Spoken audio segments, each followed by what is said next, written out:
এবার বেরিয়ে পড়লাম 3-4 দিনের ছোটো একটা প্রোগ্রাম। এজিপি স্টেশন থেকে প্রথম দিন চললাম কালিম্পং হয়ে একটু অনামি জায়গা ফিকেলগাঁও।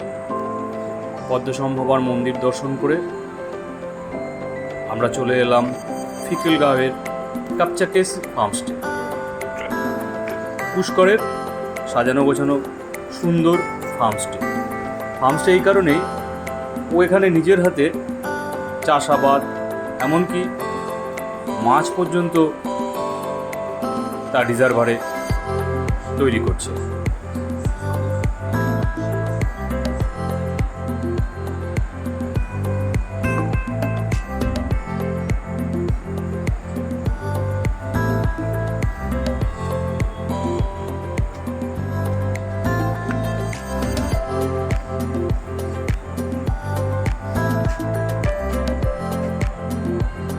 দুপুরের খাওয়া দাওয়া সেরে একটু বিশ্রাম নিয়ে বেরিয়ে পড়লাম গ্রাম ঘুরতে। আছে বেশ বড় সড়ো একটা মনাস্ট্রি।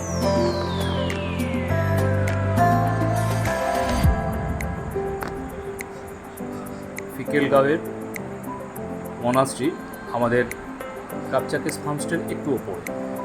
আর আছে লাভার্স ভিউ পয়েন্ট,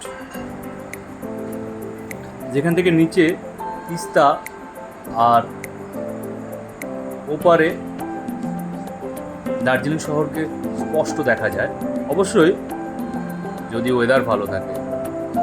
এখন ওয়েদার মেঘলা।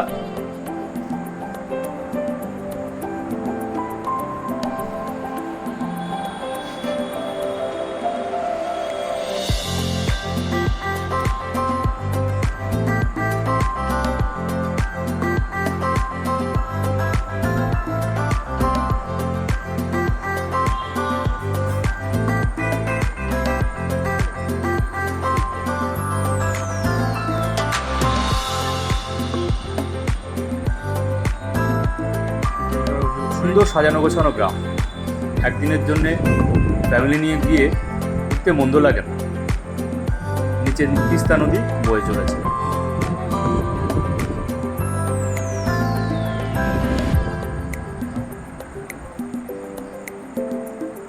গ্রাম ঘুরে চলে এলাম আমরা কাপচাকেস ফার্মস্টে। রাতের ফার্মস্টে ভারী সুন্দর সাজিয়েছে। আছে ব্যাম্বো কটেজ, লগ কটেজ,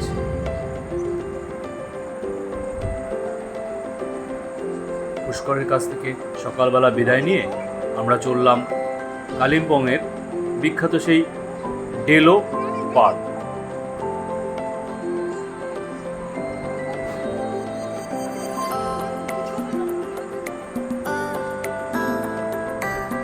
বেশ বড় সড়ো পার্ক এবং সাজানো।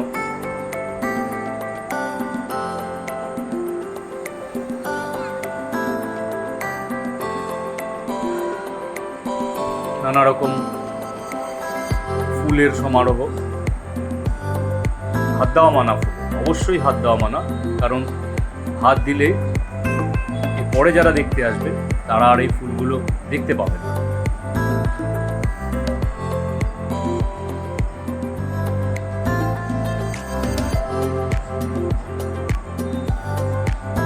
ডেলো পার্ক ঘুরতে মোটামুটি আধ ঘন্টা সময় লাগবেই।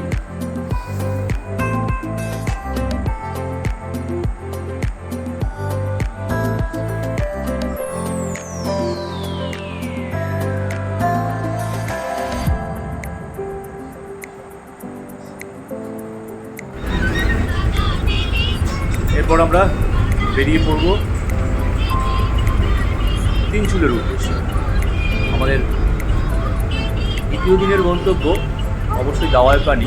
মাঝে আমরা ঘুরে নেব তিনচুলের এবং লামহাটা ইকো পার্ক।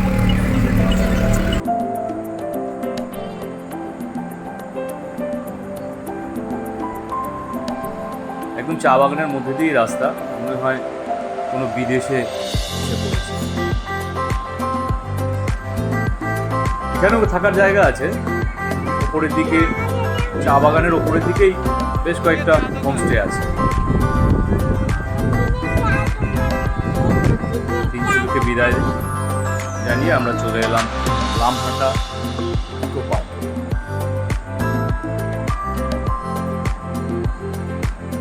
এটাও বেশ বড় সড়ো এবং 8 ঘন্টা তো সময় লাগেই পুরো পার্কটা ঘুরতে। এখানেও আছে হোমস্টে, রাত্রিবাস করা যেতেই পারে। লামহাটা পার্ক থেকে আমরা বেরিয়ে পড়েছি দাওয়াই পানির উদ্দেশ্যে। দাওয়াই পানি যখন ঢুকি তখন প্রচণ্ড মেঘ পড়ে যায়। দুপুরের খাওয়া দাওয়া সেরে দাওয়াই পানি আপার বস্তি লোয়ার বস্তি সরেজমিনে ঘুরে দেখা।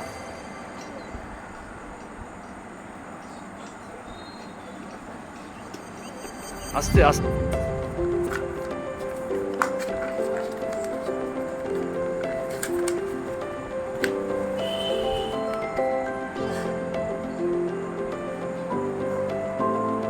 আমাদের দাওয়াই পানির হোমস্টে।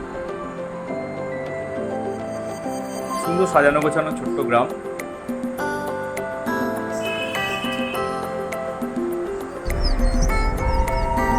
এবার আমরা দাওয়াই পানি থেকে বিদায় নিয়ে চললাম একটু দার্জিলিংয়ের ম্যাল ঘুরে আসি। আমাদের অবশ্য গন্তব্য ডাউহিল, কিন্তু এত কাছে এসে দার্জিলিংয়ের ম্যাল যাবো না একটু, তা তো হয় না। কিন্তু পেয়ে গেছি ঐতিহ্যবাহী দার্জিলিংয়ের টয় ট্রেন।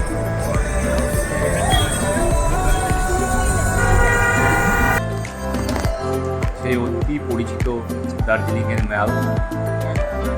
হ্যাঁ,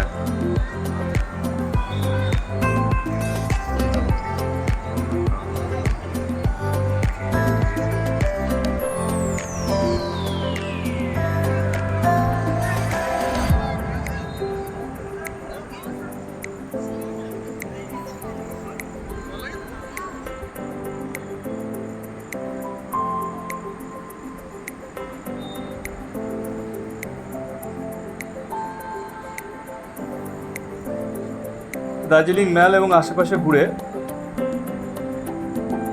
আমরা এবার এগিয়ে চলব সেই ডাউহিলের উদ্দেশ্যে। দার্জিলিং থেকে ডাউহিলের রাস্তা দুদিক থেকে যাওয়া যায়, কার্শিয়াং থেকে ঢোকা যায় আর দার্জিলিং থেকে নাবার পথে ঢোকা যায়। একটু গা ছমছমে রাস্তা অবশ্যই। আর এই অঞ্চলটায় এত কুয়াশা পড়ে যায় সন্ধ্যের বা বিকেলের পর থেকেই, যে অনেকে সেজন্য অনেকে এই জায়গাটার নামকরণ করেছে ডেথ রোড। সত্যি ভয়ঙ্কর। তখন বিকেল 5টা বাজেনি, এতটাই কুয়াশা পড়ে গেছিলো, ড্রাইভার তো একটু ভয়ই পেয়ে গেছিল। এসে পৌঁছে গেলাম আমাদের ডাউহিলের হোমস্টেতে। ডাউহিলের পরদিন সকাল,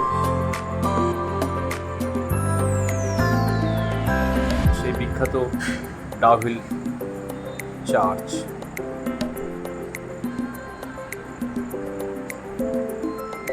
একটু গা ছমছমে ভুতুরে পরিবেশ, অবশ্য একটি ইতিহাস আছে। এখন ঢুকতে দেয় না, যাই হোক আমরা পারমিশন করে একটু ঢোকার ব্যবস্থা করেছিলাম।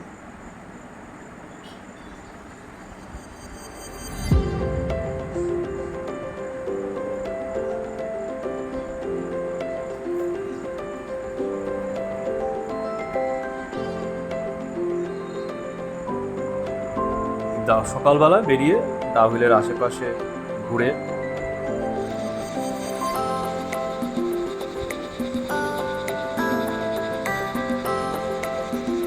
আমরা চলে এসেছিলাম ডাউহিলের হোমস্টেতে।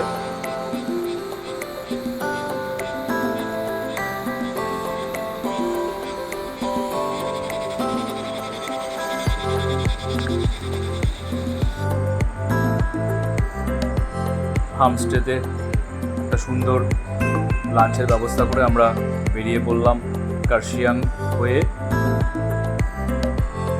সোজা এনজেপি স্টেশন। আমাদের 3 রাত 4 দিনের প্রোগ্রাম ছোটোখাটোর ওপর ভালোই হয়েছিল।